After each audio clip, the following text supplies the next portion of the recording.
जय भीम. मी आनंद मस्के. आजचा माझा विषय आहे डॉक्टर बाबासाहेब आंबेडकर यांची जयंती आणि या जयंतीच्या अनुषंगाने आजचं वास्तवता डॉक्टर बाबासाहेब आंबेडकर यांनी जे काही गेल्या अनेक वर्षामध्ये या देशालाच नव्हे तर जगाला दिशा दिलेली आहे आणि असे जगाला दिशा देणारे डॉक्टर बाबासाहेब आंबेडकर यांना विश्वभूषण, महामानव, क्रांतीसूर्य, प्रज्ञासूर्य अशा अनेक नावाने त्यांचा परिचय दिला जातो, त्यांना उपमा दिल्या जातात. त्या डॉक्टर बाबासाहेब आंबेडकरांची जयंती 14 ऑक्टोंबर ही युनोमध्ये जागतिक ज्ञान दिवस म्हणून जगभर साजरे होत आहे. सिम्बॉल ऑफ नॉलेज, जगासाठी ज्ञानाचं प्रतीक असलेले डॉक्टर बाबासाहेब आंबेडकर यांचे कार्य इतकं मोठं आहे की जगाच्या नियंत्रण कक्षेवरती नियंत्रण ठेवणारा जो युनो आहे त्या युनोमध्ये कार्ल मार्क्सचा जर अपवाद सोडला तर केवळ तिथे डॉक्टर बाबासाहेब आंबेडकर यांचा पुतळा आहे. आणि इतकं उत्तुंग व्यक्तिमत्व असलेल्या बाबासाहेबांची जयंती संपूर्ण विश्वामध्ये ज्ञानदिवस साजरे होणं ही खरंच भारताच्या दृष्टीनं अतिशय गौरवाची गोष्ट आहे. आता आपण जर पाहिलं तर भारतामध्ये बाबासाहेबांची जयंती गल्ली ते दिल्ली आणि देश ते विदेश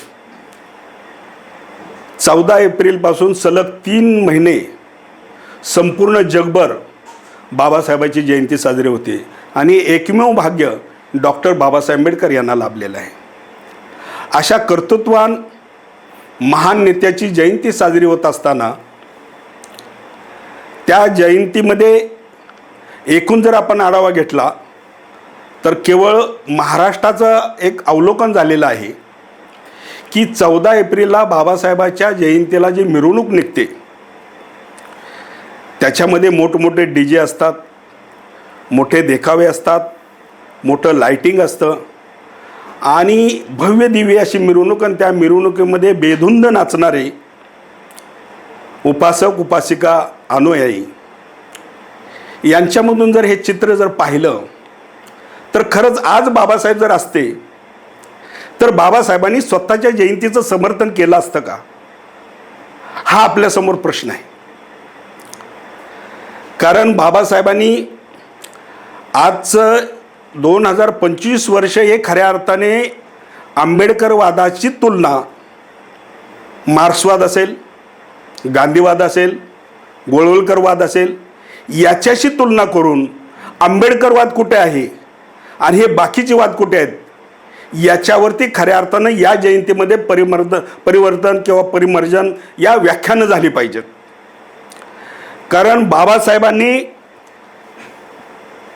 आपल्याला माहीत आहे की 1925 साली RSSची स्थापना झाली आणि त्याच्या 2 वर्षामध्ये बाबासाहेबांनी इतकी मोठी क्रांती केलेली आहे की बाबासाहेबांनी पहिल्यांदा त्यांच्या आंदोलनाचा जो आराखडा तयार केलेला होता तो बाबासाहेबांनी जे पंढरपूरचं जे मंदिर आहे त्या मंदिर प्रवेशचं बाबासाहेबांना आंदोलन करायचं होतं, परंतु बाबासाहेबांनी ते आंदोलन सोडून दिलं. आणि बाबासाहेबांनी पहिलं आंदोलन कुठलं केलं आहे तर बाबासाहेब 1 जानेवारी 1927 रोजी भीमा कोरेगाव इथं गेलेले आहेत आणि भीमा कोरेगावमध्ये जाऊन आपल्या कार्यकर्त्यांना त्या भीमा कोरेगावचा इतिहास बाबासाहेबांनी जागृत केला. कार्यकर्त्यांच्या मनावरती बाबासाहेबांनी बिंबवलं की त्यावेळेचे 25,000 28,000 जे पेशवे होते त्यांना 500 महाराणी जे पराजित केलेलं आहे, पळवून लावलेलं आहे. म्हणजे त्यावेळची आजसुद्धा प्रचलित जी मन आहे या मनीची बाबासाहेबांनी जाणीव केली की गेले 56 उडत ही मन खऱ्या अर्थाने तिथून प्रचलित झालेली आहे आणि ती बाबासाहेबांनी आपल्या कार्यकर्त्यामध्ये त्याची जाणीव निर्माण केलेली आहे, कार्यकर्त्यांना तिची प्रेरणा निर्माण केलेली आहे. आणि नंतर मग बाबासाहेबांनी जो परत दुसरा जो लढा केलेला आहे तो महार सत्याग्रह असेल, या 25 डिसेंबर 1927 रोजी मनुस्मृतीचं दहन केलेलं आहे. बाबासाहेबांनी खऱ्या अर्थाने इथल्या व्यवस्थेच्या मुळावरती घाव घातला आणि अशा मुळावरती घाव घातलेल्या बाबासाहेबांना त्यावेळी बाबासाहेबांचं वय 33 वर्ष होतं आणि 28व्या वर्षी कार्यकर्त्यांनी बाबासाहेबांच्या जयंतीचा आग्रह धरला. पुण्याचे कार्यकर्ते सदाशिव रणपिसे आपल्या कार्यकर्त्यासह बाबासाहेबांना भेटायला आले होते आणि ते बाबासाहेबांना म्हणत होते की आम्हाला तुमची सार्वजनिक जयंती करायची आहे. त्यावेळी बाबासाहेबांनी त्यांना विरोध केलेला आहे. बाबासाहेबांनी त्यावेळी म्हटलंय की अरे माझी कसली जयंती साजरी करता, माझ्या दृष्टीनं जी गोष्ट लाख मोलाची आहे त्यासाठी सारे प्राणपणाने झटा आणि तुम्हाला जर जयंती साजरी करायची असेल तर छत्रपती शाहू महाराज आणि तथागत भगवान बुद्ध यांची जयंती एखाद्या दीपावलीसारखी साजरी करा. आता खऱ्या अर्थानं बाबासाहेबांना जाऊन आपल्यामधून 68 वर्ष झालेले आहेत. आपण या गोष्टीचं कधी परिमार्जन केलेलं आहे का की बाबासाहेबांनी स्वतःच्या जयंतीला विरोध करून शाहू महाराजांच्या जयंतीचं समर्थन केलेलं आहे? याचं कारण एक होतं की बाबासाहेबांना त्यावेळी वाटत होतं की माझे कार्यकर्ते माझ्या जयंतीपेक्षा छत्रपती शाहू महाराजांची जयंती इतके मोठ्या प्रमाणात साजरी करतील की ते जयंतीचं येणारं भविष्यातलं आउटपुट फार मोठं असेल. कारण शाहू महाराजांनी त्यांचं जरी संस्थान असलं तर त्या संस्थानामध्ये मागासवर्गीयच आहेत, अनुसूचित जाती जमातीचे, याशिवाय मराठी असतील, धनगर असतील, मुस्लिम असतील, ह्या 12 बलुतेदारासाठी त्यांनी मुलांसाठी वसतिगृह सुरू केली, शाळा सुरू केल्या आणि त्यांना आपल्या संस्थानामध्ये नोकरी मिळाली पाहिजे म्हणून शाहू महाराजांनी 26 जुलै 1902 साली आरक्षण सुरू केलं. आरक्षण यासाठी सुरू केलं की सर्व बहुजन समाजाला सत्तेमध्ये वाटा मिळाला पाहिजे. कारण त्यांच्या संस्थानामध्येच सगळी जी पदं होती ती ब्राह्मणांकडे होती आणि ब्राह्मणांकडे ती सर्व पदं असल्यामुळे ते काय करत होते की बहुजन समाजाची गळचेपी करत होते. आणि एकदा का हा बहुजन समाज सत्तेमध्ये आला की खऱ्या अर्थानं त्याची कोणी गळचेपी करणार नाही, त्याची कोणी करणार नाही, त्याच्यावरती अन्याय होणार नाही आणि त्या दृष्टीनं हा बहुजन समाज खऱ्या अर्थानं जागृत होईल आणि शाहू महाराजांच्या जयंतीने बहुजन समाज संघटित होईल ही बाबासाहेबांची त्याच्या पाठीमागची एक फार मोठी संकल्पना होती. परंतु बाबासाहेबांनी परत पुढे जाऊन परत एकदा जाणीव केलेली आहे की 1954ला बाबासाहेबांनी जे आरक्षण दिलेलं आहे हे सर्वांना ज्ञात आहे, बाबासाहेबांनी संविधान लिहिलं हे सर्वांना ज्ञात आहे, बाबासाहेबांनी हिंदू कोड बिल लिहिलेलं आहे हे सर्वांना ज्ञात आहे, बाबासाहेबांनी सर्व काही करायचं आहे ते सर्व करून ठेवलेलं आहे. कारण बाबासाहेबांनी केवळ 36 वर्षामध्ये स्वतःचं एक आंबेडकरी युग निर्माण करत असताना पंचपक्वानाचं ताट तुमच्या समोर वाढून ठेवलं आहे. बहुजनांनो विचार करा या गोष्टीचा. कुठली गोष्ट अशी नाही की बाबासाहेबांनी कायद्याच्या दृष्टीनं ती केलेली नाही, बाबासाहेबांनी सर्व केले. पंचपक्वानाचं ताट तुमच्या समोर वाढून ठेवलंय आणि तुम्हाला फक्त त्याचा स्वाद घ्यायचा आहे. परंतु तो स्वाद घेताना सुद्धा आम्हाला स्वाद का घेता येत नाही यासाठी सुद्धा आम्ही अंतर्मुख होण्याची खरी गरज आहे. कारण पंचपक्वानाचं ताट वाढून ठेवलंय आणि त्याच्या बाजूला एक मीठ रूपी धम्म ठेवलेला आहे. कारण कुठलंही जेवण असेल तर त्या जेवणामध्ये आपल्याला जेवढं शक्य आहे तेवढं मीठ टाकायचं असतं. त्यावेळी ते मीठ कसं होतं की जेवण स्वादिष्ट होतं. जर त्या जेवणामध्ये मीठच नसेल तर ते आळणी होणार आहे. आणि एकंदरीत आतापर्यंत हेच झालेलं आहे की आम्ही बुद्ध धम्म जो आहे तो त्या जेवणाचा स्वाद असेल, समाजक्रांतीचा स्वाद असेल, धम्मक्रांतीचा स्वाद असेल, त्याच्यामध्ये आम्ही काय केलं की तो स्वाद घेता नाही आलेला, संघटितपणे आम्हाला त्याचा स्वाद घेता नाही आलेला. दुसरी अजून तुम्हाला गोष्ट सांगतो की एक विचार करा तुम्ही की क्रांती आणि प्रतिक्रांती हा सतत संघर्ष चाललेला आहे. या क्रांती आणि प्रतिक्रांतीच्या संघर्षामध्ये आमचं सगळं काय म्हणजे चांगलं आहे, सत्य आहे, सत्यवादी आहे, तरीसुद्धा आम्ही यशस्वी का होत नाही आणि प्रतिक्रांतीवाले यशस्वी का होतात याचं कारण एक आहे बंधूंनो की हे जे पंचपक्वानाच्या ताटाची पंगत पंगत आमची पण बसलेली आहे आणि पंगत त्यांची पण बसलेली आहे. त्यांच्या पंक्तीमध्ये ते पद्धतशीर जेवत आहेत, आम्हाला मात्र आमच्या पंक्तीमध्ये जेवता येत नाही. याचं कारण एक आहे की दोन्ही पंक्तीला एक नियम आहे की प्रत्येकाला लांब दांड्याचा चमचा दिलेला आहे आणि त्या लांब दांड्याच्या चमच्याने खायचं आहे. बघा, पंक्तीचं वर्णन मी करतोय. लांब दांड्याचा चमचा दिलेला आहे, त्या लांब दांड्याच्या चमच्याने तुम्हाला खायचं आहे. आम्ही काय करतो, त्या चमच्यामध्ये जे येईल ते आमच्याच तोंडामध्ये भरायचा प्रयत्न करतोय आम्ही. परंतु तिकडची प्रतिक्रांतीची जर तुम्ही पंगत पाहिली तर ते एकमेकाच्या तोंडामध्ये भरवतात. आपल्या लक्षामध्ये आलं पाहिजे हा मुद्दा. मला काय सांगायचं आहे की आम्ही मात्र आमच्याच पोटामध्ये आमच्याच तोंडामध्ये घालायचा प्रयत्न करतो आणि प्रतिक्रांती मात्र एकमेकाच्या तोंडामध्ये भरवतात आणि ते त्या जेवणाचा स्वाद घेत आहेत आणि आम्हाला मात्र आमच्या जेवणाचा स्वाद घेता येत नाही. आम्ही सगळं जेवढं काय अनमोल असं जे जेवण आहे ते मातीमोल करतोय.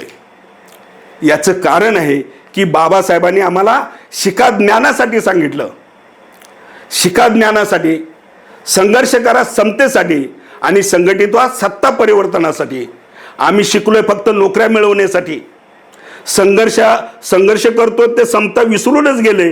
विषमता ही आमच्या घरातूनच संघर्ष आहे आणि संघटित व्हावं तर गटातटामध्ये आम्ही इतकं विभागलेलो आहोत की आम्हाला अस्तित्व शोधणं कधी कधी प्रश्न निर्माण होतो. मला ही निराशाची भाषा बोलायची नाही, परंतु तरीसुद्धा तुम्ही करा अगर न करा, परंतु आंबेडकरवाद अजून सुद्धा गोळवलकरवाद असेल, गांधीवाद असेल, मार्क्सवाद असेल याला पुरून उरलेला आहे. याचं उदाहरण तुम्हाला अजून जर सांगायचं झालं तर खऱ्या अर्थाने काल दीक्षाभूमीला पंतप्रधान गेले होते. पंतप्रधान दीक्षाभूमीलाही गेले आणि RSSच्या ऑफिसला सुद्धा गेले. RSSच्या ऑफिसची त्यांची भाषा आणि पंतप्रधानांची दीक्षाभूमीची भाषा ही ज्याला कळेल त्याला खऱ्या अर्थाने समजेल की आंबेडकरवाद हा सगळ्याला पुरून उरलेला आहे. फक्त या आंबेडकरवादाला बहुजनाने स्वीकारणं यासाठीच बाबासाहेबांनी 1954ला लखनौच्या भाषणामध्ये बाबासाहेब म्हणतात, अरे मी तुम्हाला मताचा आणि आरक्षणाचा अधिकार दिलेला आहे.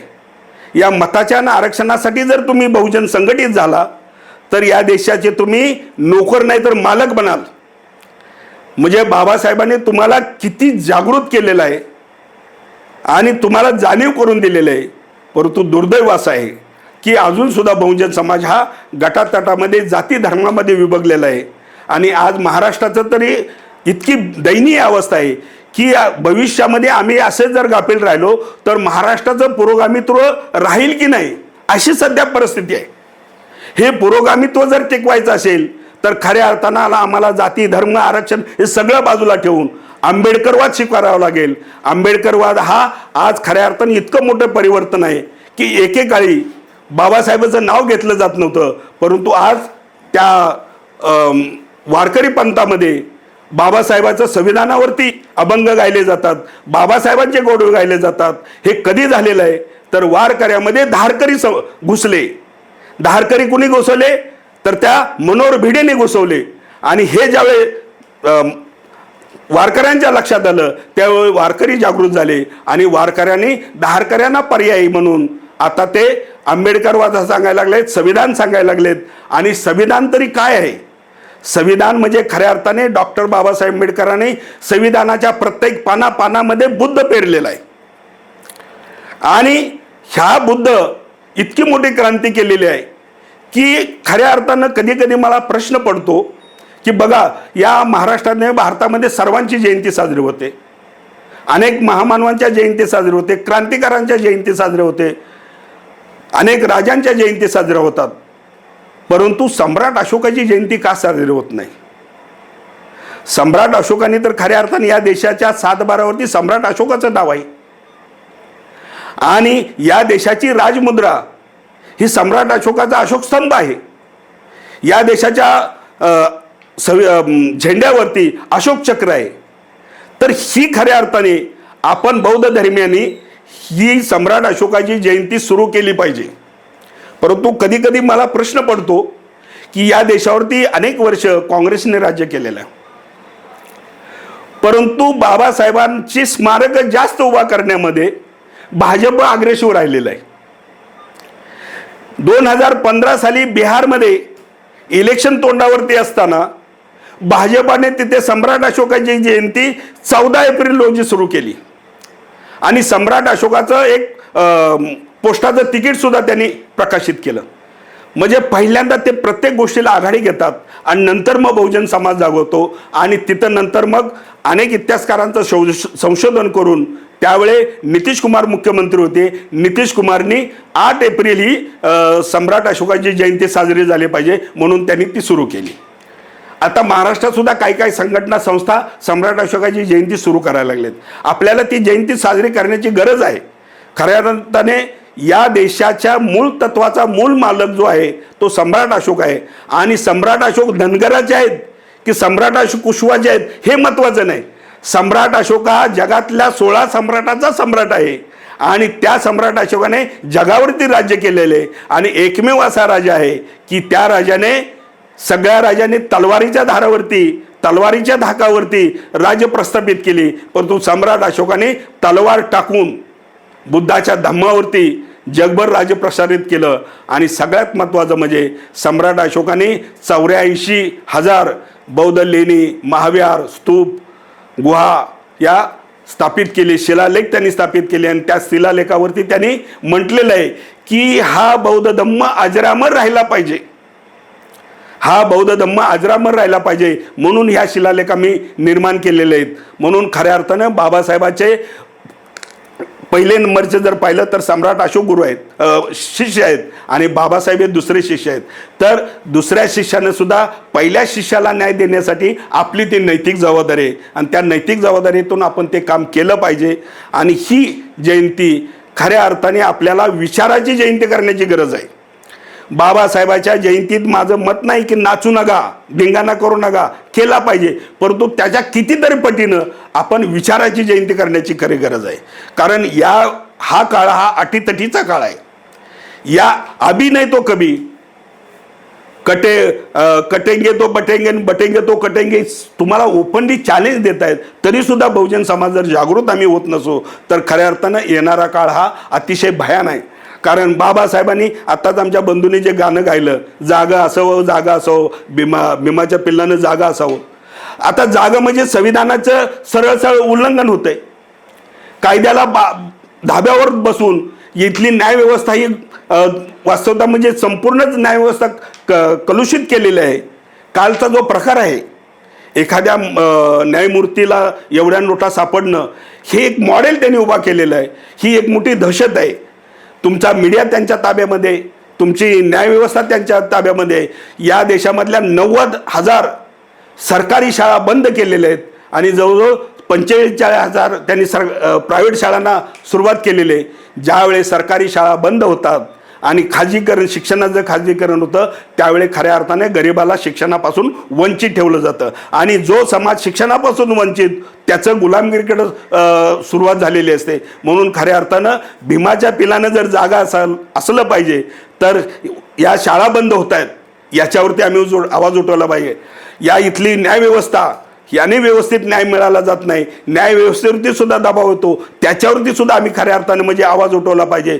आणि खऱ्या अर्थानं लोकशाही या देशामधली टिकली पाहिजे, मानवता धर्म टिकला पाहिजे, माणसाला न्याय मिळाला पाहिजे, या दृष्टीने आम्ही आंदोलन केलं पाहिजे. परंतु अलीकडे जर पाहिलं तर आमचे आंदोलन ही रस्त्यावरचे कमी होत चाललेले आहेत आणि रस्त्यावरचे तुम्ही आंदोलनच करता कामा नये. म्हणून आताचा जो नवीन कायदा जो येतोय जनकल्याण हिताचा कायदा, तुम्हाला एकेकाळी चंद्रपूरला नक्षलवादी ठरवत होते परंतु आता तुमच्या मुंबईसारख्या पुण्यासारख्या शहरामध्ये नक्षलवादी ठरवायला लागलेत. म्हणजे जो अन्यायाच्या विरुद्ध आवाज उठवतो, जो लोकशाहीसाठी संघर्ष करतो, जो संविधानासाठी बोलतो त्या माणसाला जर नक्षलवादी जर ठरवलं तर येणाऱ्या काळामध्ये आंदोलन कसे होणार आहेत. कारण आंदोलन झाले तर तुमच्या मुलांवरती केसेस होतात आणि एका मुलावरती केस झाल्यानंतर त्याच्या जवळजवळ 500 नातेवाईकापर्यंत ती चर्चा जाते. त्या मुलाचं आयुष्य बर्बाद होतं आणि चळवळीतली मुलं ही खऱ्या अर्थाने आंदोलनातून कशी कमी होतील, आंदोलन तुमची कशी कमी केली जातील या दृष्टीने हा जो विचार चाललेला आहे, या विचाराला खऱ्या अर्थाने आज सुद्धा वामनदादाचे शब्द मला आठवतात. वामनदादा म्हणतात, भीमा तुझ्या मठात जर 5 लोक असते तर या तलवारीचे टोकं न्यारेच असते. म्हणजे बाबासाहेबांना जाऊन 68 वर्ष झाली तरी 5 मताचे लोक मिळत नाहीत. खऱ्या अर्थाने आंबेडकरी चळवळीचे दुर्दैव आहे.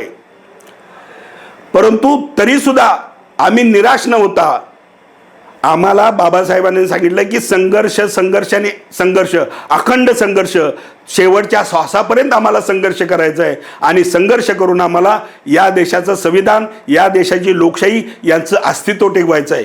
हे जर अस्तित्व टिकवायचं असेल तर आम्ही आमच्यातला अहंकार सोडून दिला पाहिजे, आम्ही आमच्यात बंधुत्व निर्माण केलं पाहिजे आणि जेवढ्या जगामधल्या बौद्ध राष्ट्र आहेत त्या बौद्ध राष्ट्रांचं एक स्लोगन असलं पाहिजे की जगातल्या सर्व बौद्ध राष्ट्रांचा विजय असो. आणि ते खऱ्या अर्थाने बाबासाहेबांचा हाच विचार होता. बाबासाहेबांचा जन्म 14 एप्रिल 1891ला आणि त्याच वेळी खऱ्या अर्थानं बुद्धगयेचं आंदोलन सुरू केलं अनागारिक धम्मपालांनी जवळजवळ म्हणजे आयुष्य संपूर्ण समर्पित केलं त्या बुद्धगया महाविहारासाठी. आज त्या आंदोलनामध्ये जर आपण बुद्धगयामध्ये पाहिलं तर केवळ बाबासाहेबांचा नारा होतो. म्हणजे आज सुद्धा ते आंदोलन किंवा ते महाविहार मुक्त जर व्हायचं असेल तर बाबासाहेबांच्या विचारानेच ते आंदोलन मुक्त होणार आहे. त्यासाठी सुद्धा आपण गटातटामध्ये जर मोर्चे काढणं हे मला वाटते आपण ही पद्धत बंद केली पाहिजे. कारण या पक्षाचा त्या नेत्याचा आपण गटातटामध्ये तिथं मोर्चे काढतो आणि त्याचा परिणाम होतो की आपली कुठलंही आंदोलन हे अदखलपात्र होतंय. आणि ते जर दखलपात्र करायचं असेल तर आपण सगळ्यांनी मिळून एक जर शिवाजी पार्कला मोर्चा महाबोधी विहार मुक्तीचा जर मोर्चा काढला तर सरकारला त्याची दखल घ्यावी लागली. म्हणून आपण आपली शक्ती प्रदर्शन हे फार महत्त्वाचं आहे. कारण बाबासाहेबांनी वी दी पीपल संविधानामध्ये आम्ही भारताचे लोक का म्हणलेलं आहे की जिथं न्यायपालिका हरते, सरकार हरतं, तिथं तुमचं जनता तिथं पुढे असते आणि जनतेची ताकद हीच खऱ्या अर्थाने लोकशाहीची ताकद असते आणि ही ताकदच दाखवण्यामध्ये आम्ही गटातटामुळे कमी पडतो. म्हणून मला वाटतं की नेत्यांनी सुद्धा त्यांचा अहंकार सोडला पाहिजे. कारण एक नेत्याने यायचं दीक्षाभूमीला भेटायचं, परत बुद्धगयाला भेटायचं, नंतर जाऊन त्या नितीश कुमारांना भेटायचं असं नाही.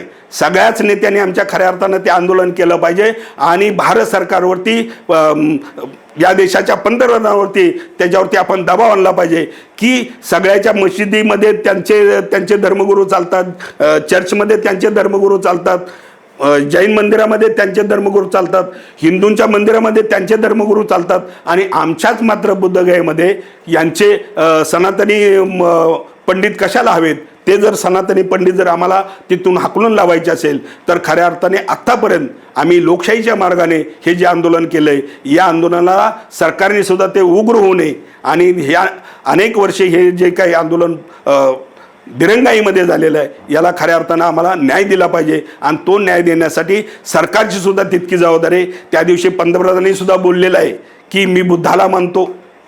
जगामध्ये सुद्धा पंतप्रधान गेल्यानंतर मी बुद्धाच्या देशातून आलो म्हणून सांगतात. म्हणजे बुद्धाची आयडेंटिटी सांगायची आणि बुद्धाचं बुद्धगया महाविहारामध्ये मुक्त करायचं नाही. हा पक्षपात सुद्धा आपण जगाच्या पटलावरती आणला पाहिजे. कारण बाबासाहेबांनी म्हटलेलं आहे की बौद्ध धम्म हा फार मोठी ताकद आहे. बौद्ध धम्माचं आचरण करणे तलवारीच्या धारेप्रमाणे, परंतु जर का तुम्हाला एकदा ते साध्य झालं तर तुम्ही तुमच्या कुटुंबाचा, समाजाचा, देशाचाच नव्हे तर जगाचा उद्धार कराल. असा महान धम्म टिंबा जातीच्या लोकांनी कलंकित केला अशी म्हणण्याची वेळ येऊ देऊ नका, असा सुद्धा बाबासाहेबांनी धम्मदीक्षा देताना आपल्याला इशारा दिलेला आहे. आणि बाबासाहेबांनी खऱ्या अर्थाने 2500 वर्षाच्या परंपरा तोडून एका दरेकाने दुसऱ्या दरेकाला धम्मदीक्षा देण्याचा जो अधिकार दिलेला आहे हा अधिकार सुद्धा आता बाहेरच्या देशामधल्या बौद्ध राष्ट्रामध्ये त्याचं विचारमंथन सुरू आहे. कारण बुद्धगयाला जर आपलं पाहिलं तर जवळजवळ 22 ते 24 देशाच्या मॉनिस्ट्री आहेत आणि त्या मॉनिस्ट्रीमध्ये सुद्धा बाबासाहेबाच्या 22 प्रतिज्ञा पोचवणं ही आपली जबाबदारी आहे. आणि सगळ्यात महत्त्वाचं म्हणजे बुद्धगयाचा जो ॲक्ट आहे BT ॲक्ट 1949 ह्या ॲक्टला आपण भारतातल्या ह्या जगातल्या लोकांनी आंदोलन करण्या इतकंच तिथल्या बुद्धगयेमधल्या लोकांच्या आंदोलनाची खरी गरज आहे. गयामध्ये महादलित मोठा संघ आहे, इतका मोठा संघ आहे, परंतु ते बौद्ध धम्मामध्ये किती आहेत? ते बौद्ध धम्मात जर असतील आणि त्यांनी जर आंदोलन केलं तर मला वाटतं की नितीश कुमारांनाच काय पंतप्रधान सुद्धा हा प्रश्न चुटकीसाटका सोडावा लागेल. प्रश्न असा होतो की बिहारमध्ये शांतता आणि आम्ही बाहेरून जाऊन ज्यावेळी आंदोलन करतो त्यावेळी तिथल्या सरकारला, आणि त्याचा जर तुम्ही संपूर्ण जर आढावा पाहिला तर हा BT ॲक्ट कुणी बनवलेला आहे? BT ॲक्ट हा खऱ्या अर्थानं डॉक्टर राजेंद्र प्रसादने बनवलेला आहे. कारण ज्यावेळे अनागारिक धम्मपालांनी हा मुद्दा जागतिक पातळीवरती घेऊन गेले, त्यांनी जागतिक पातळीवरती हा मुद्दा नेल्यानंतर त्यांच्या लक्षामध्ये आलं की हे बुद्धगया जे आहे ते बिहारच्या अंतर्गत येतं. म्हणून त्यावेळी त्यांनी नवोदित जेवढे निवडून आलेले त्यावेळेचे जे काय त्यांचे प्रतिनिधी होते, आमदार होते, त्या आमदारांना ते एक ठराव करायला लावला की BT ॲक्ट 1949 या ॲक्टमध्ये तिथल्या सरकारलाच तो अधिकार राहील आणि तो अधिकारामध्ये बहुमत हे त्यांचं हिंदूंचं राहील आणि ते हिंदूंचं म्हणजेच ब्राह्मणांचं बहुमत राहील. हे बहुमत तोडण्यासाठी गेले अनेक वर्ष संघर्ष करावा लागतोय. तरी मला वाटतं की अटीतटीची लढाईमध्ये आपण आता मागे हटता कामा नये आणि ह्या जयंतीला बुद्धगया महाविहार मुक्ती आंदोलनावरतीच आपण प्रकाश टाकला पाहिजे. जिकडे तिकडे प्रत्येक जयंतीमध्ये हा विचार सुरू झाला पाहिजे आणि सरकारला आपण मजबूर केलं पाहिजे की सरकारने खऱ्या अर्थाने बुद्धगया मुक्ती केली पाहिजे आणि बुद्धगया मुक्ती करणं म्हणजे खऱ्या अर्थानं बौद्धांना त्यांचं स्वातंत्र्य मिळवून देणं. या दृष्टीनं मला वाटतं की आपलं या वर्षाची जयंती साजरी झाली पाहिजे आणि ही जयंती गाजावाजा विचाराचा झाला पाहिजे, गाजावाजा क्रांतीचा झाला पाहिजे, गाजावाजा जागृतीचा झाला पाहिजे आणि गाजावाजा हा लोकशाही भारताच्या धर्मनिरपेक्ष लोकशाहीला प्रबुद्ध करणारा असा गाजावाजा झाला पाहिजे. त्यासाठी जोपर्यंत बहुजन समाजाला आपण या विचारापर्यंत आणत नाही, बहुजन समाज जोपर्यंत आंबेडकरवाद शिकवत नाही, तोपर्यंत खऱ्या अर्थाने यशस्वी होणं थोडं अवघड जरी असलं तर ते सक्सेस होणार आहे. कारण जगातलं अंतिम सत्य म्हणजे बुद्ध आहे आणि बुद्धाचा विचार म्हणजे डॉक्टर बाबासाहेब आंबेडकर आहेत आणि बाबासाहेबांचा विचार हा लोकशाहीसाठी जगातल्या लोकशाहीला टिकवणार आहे. कारण आपण जर गुगलवरती जर पाहिलं, इक्वॅलिटी हा शब्द फक्त गुगलवरती टाका, जय भीम किंवा डॉक्टर बाबासाहेब आंबेडकर येतं. म्हणजे गुगल सुद्धा आजचा आता गेल्या आठवड्यात एक मोठा धिंगाणा सुरू आहे, ग्रुप AL म्हणून. या ग्रुपवरती बाबासाहेबांचा विचार बघा, बुद्धाचा विचार बघा, धम्माचा विचार बघा, त्याच्याबद्दल एकही शब्द वेडा वाकडा नाही. परंतु बाकी कुणाच्या आहे उन्हीधुनी काढले जातात, त्यांच्या चुका काढल्या जातात. परंतु बाबासाहेबांनी बुद्धावरती, सम्राट अशोकावरती कौतुकाचा मारा केला जातो आणि येणाऱ्या काळामध्ये हाच विचार जगासाठी गरजेचा आहे असं जर तो ग्रुप म्हणतो तर खऱ्या अर्थानं जगातली लोक या दृष्टीने विचार करण्याची गरज आहे. सगळ्यात महत्त्वाचं म्हणजे भारतातले लोकांनी त्याचा विचार करण्याची गरज आहे आणि सगळ्यात महत्त्वाचं म्हणजे महाराष्ट्रातल्या अनुसूचित जातीने याचा विचार करण्याची गरज आहे. मातंग समाजाने, चर्मकार समाजाने याचा विचार करण्याची गरज आहे. आरक्षण हे माध्यम आहे. केवळ आरक्षणासाठी भांडत बसू नका. आरक्षणापेक्षा लोकशाही कशी वाचेल आणि लोकशाहीमध्ये माझं व्यक्ती स्वातंत्र्य कसं वाचेल, अभिव्यक्ती स्वातंत्र्य कसं वाचेल, याच्यासाठी आपण सर्वांनी एक विचार करण्याची गरज आहे. तरच खऱ्या अर्थानं येणाऱ्या काळामध्ये आपलं स्वातंत्र्य अबाधित राहील. नाहीतर बाबासाहेबांनी शेवटचं ज्यावेळी संविधान सभेमध्ये भाषण केलेलं आहे त्यावेळी बाबासाहेब म्हणतात की काळाच्या ओघामध्ये तुम्हाला गुलामगिरी येऊ शकते अनेक मार्गाने आणि त्यावेळी जर तुम्ही गाफील राहिला तर गुलामगिरी यायला वेळ लागणार नाही. तर ती गुलामगिरीची शृंखला आपल्याला तोडावी लागेल. ती येऊ नये यासाठी आपल्याला दक्ष राहावं लागेल आणि खऱ्या अर्थाने 33 कोटी देवापेक्षा आंबेडकरवाद हाच तुमचा अंतिम कल्याणाचा मार्ग आहे असं आपण जर सर्वांनी स्वीकारलं आणि त्या दृष्टीनं बाबासाहेबांची जयंती साजरी केली तर खऱ्या अर्थानं बाबासाहेबांना अभिवादन केल्यासारखं होईल. अशीच मी आपल्या सर्वांकडून अपेक्षा व्यक्त करतो आणि ते थांबतो. जय भीम, जय बुद्ध, जय भारत. आप देख रहे हैं लॉर्ड बुद्धा TV.